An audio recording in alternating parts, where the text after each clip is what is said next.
Naniniwala ka ba na may multo sa salamin?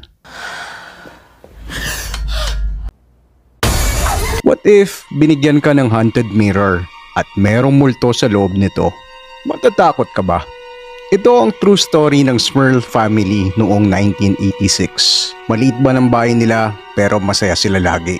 Laging may kulitan at laging may kwentuhan. Pero nagbago ang lahat nang nakabili sila ng isang lumang salamin. Unti-unti silang nakaramdam ng iba't ibang espiritu sa bahay.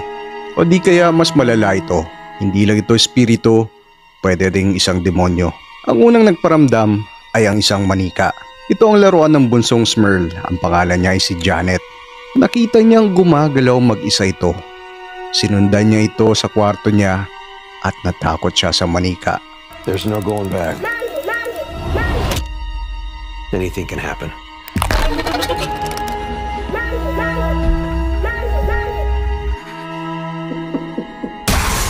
At yun na nga, nagpakita ang unang multo sa pamilya, ang isang lola. Madami pang multo na nagparamdam sa bahay na ito, kasama na ang isang matangkad na mama na may dalang palakol. At lahat sa 8 magkakapamilya na ito ay nakaranas ng pananakot ng mga espiritu.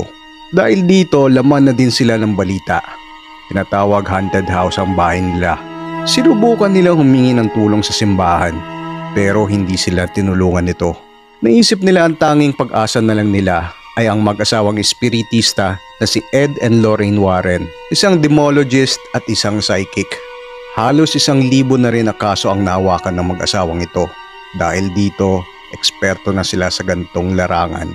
Pero ayaw din silang tulungan ng mag-asawang Warren. Hindi daw nila matutulungan ang Smurl family. Bakit kaya ayaw tulungan ni Ed and Lorraine Warren? Natatakot ba sila? O di kaya alam nila sa huling kasong ito, mamamatay sila? Magbabalik kaya si Valak at si Annabelle? The title of this movie is The Conjuring: The Last Rites at showing na ito nationwide. We were lucky enough to see this first, salamat sa Warner Brothers. At tama ang narinig nyo, ito na ang huling pelikula sa Conjuring universe. Pero I would say it's a good tribute to end the story ng Warrens. Magandang storya, hindi lang puro jump scare.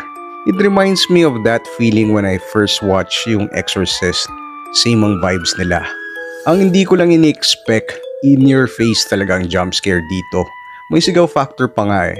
Sigaw ng sigaw si Ate Nix nyo. Ganun siya kalala. Despite this, parang nakulangan pa ako. Kasi ito na yung huling pelikula eh. Dapat may pasabog or twist sana. And medyo mabagal din ang pacing.